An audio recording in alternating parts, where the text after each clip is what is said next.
Hi, this is Rinki त्यागी। आज हम cover करेंगे टर्मन्स का आईक्यू क्लासिफिकेशन। तो क्लासिफिकेशन से पहले हम आईक्यू फार्मूला की बात कर लेते हैं। ये आईक्यू फार्मूला टर्मन ने दिया है जो बहुत ही ज़्यादा इम्पॉर्टेंट है। तो ये फार्मूला है MA/CA into 100, where as MA is किस बच्चे की मेंटल एज और CA किसी बच्चे की क्रोनोलॉजिकल एज। यहाँ एम में डिनोट करता है मेंटल एज, बच्चे की जो मानसिक आयु है, जो बच्चे की मेंटल एज है उसके नीचे हम लिख देते हैं उसकी क्रोनोलॉजिकल एज। यही जो उसकी वास्तविक आयु है, जो उसकी रियल एज है। मान लीजिए वो बच्चा 10 साल का है तो हम उसके नीचे क्या लिखेंगे, उसकी क्रोनोलॉजिकल एज जो उसकी रियल एज है। फिर हम उसकी मल्टीप्लाई कर देंगे 100 से।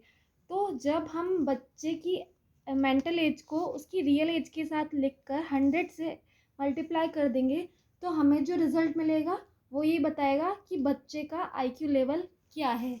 जैसे मान लीजिए किसी बच्चे की मेंटल एज है 12 और उसकी रियल एज जो एक्चुअल एज है उसकी वो है 10। बच्चा 10 साल का है तो अगर हम इसकी मल्टीप्लाई 100 से कर देंगे तो जो हमें रिजल्ट मिलेगा वो बच्चे का आईक्यू कहलाएगा।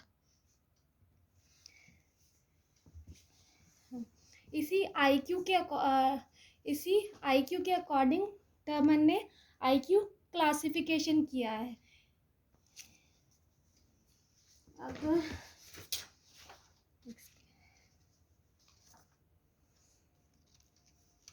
तो अगर आप यहाँ देखेंगे तो टर्मन ने आईक्यू की रेंज डिसाइड की है और ये आईक्यू का क्लासिफिकेशन है, मतलब कौन सी आईक्यू के बच्चे किस क्लासिफिकेशन के अंदर आते हैं।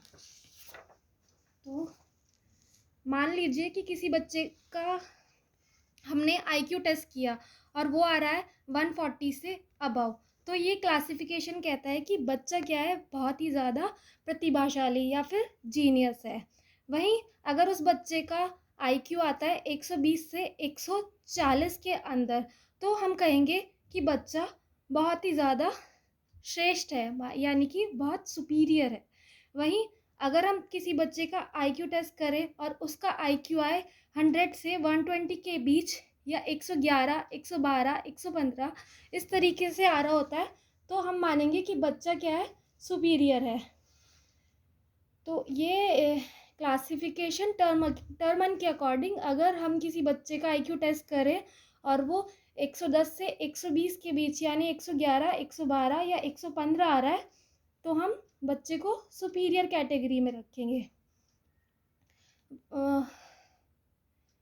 वहीं अगर हम बात करें किसी बच्चे का आईक्यू 90 से 110 के बीच आ रहा है तो ये रेंज बताती है कि वो बच्चा क्या है, एवरेज है और मतलब सामान्य है। जो सामान्य बच्चा होता है, एवरेज चाइल्ड, उसका आईक्यू 90 से 110 के बीच होता है। वहीं अगर हम बात करें 80 से 90 के बीच की, अगर किसी बच्चे का आईक्यू लेवल 80 से 90 के बीच है तो उसे हम बिलो एवरेज की कैटेगरी में रखते हैं। ये बच्चा सामान्य से थोड़ा नीचे होता है, ठीक है। फिर बात करते हैं 70 से 80 की। तो अगर किसी बच्चे का आईक्यू 70 से 80 के बीच आ रहा है तो इसका मतलब है बच्चा बिल्कुल बॉर्डर लाइन पे है, यानी कि बच्चे की सीमांत बुद्धि है। ऐसे बच्चे बिल्कुल बस पास ही होते हैं या पास भी नहीं हो पाते, टीचर उनको 2-3 नंबर एक्स्ट्रा देकर पास करती है। ये बच्चे पढ़ने में बिल्कुल भी अच्छे नहीं होते हैं। वहीं अगर किसी बच्चे का आईक्यू 50 से 70 के बीच की रेंज के बीच है तो बच्चा मॉरन की कैटेगरी में आता है। लेकिन ये अगर हम बहुत ज़्यादा मेहनत करें तो इन्हें शिक्षण दिया जा सकता है, ये बच्चे शिक्षण योग्य होते हैं। नेक्स्ट बात करेंगे उन बच्चों की जिनका आईक्यू लेवल 25 से 50 के बीच होता है। ये बच्चे हीन बुद्धि बच्चों की कैटेगरी में आते हैं, इसीलिए इनको हीन बुद्धि बालक भी कहा जाता है। ये बच्चे बिल्कुल पढ़ने योग्य नहीं होते हैं। हम जो भी इनको समझाते हैं वो इनके सर के ऊपर से निकल जाता है, इनको कुछ भी समझ नहीं आता है। लेकिन अगर हम इन्हें कुछ ट्रेनिंग देकर कुछ काम सिखाते हैं तो इनके लिए अच्छा होगा, क्योंकि इससे ये अपनी लाइफ में आगे सरवाइव कर पाएंगे, क्योंकि ये पढ़ने में बिल्कुल भी अच्छे नहीं होते हैं। नेक्स्ट, अगर हम बात करें उन बच्चों की जिनका IQ लेवल बिलो 25 होता है, तो ऐसे बच्चे मूर्ख की कैटेगरी में आते हैं। ये बच्चे कोई भी काम नहीं कर पाते, वो पूरी तरह अपने पेरेंट्स या फिर आसपास के लोगों पर निर्भर होते हैं। ये बच्चे अपनी डेली बेसिस के काम भी नहीं कर पाते हैं खुद।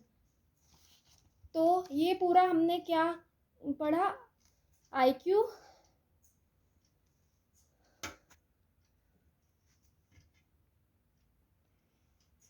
तो ये पूरा हमने देखा IQ का क्लासिफिकेशन, और हमने IQ रेंज देखी जो किसने किसने दी है, टर्मन ने दी है। Thanks for watching.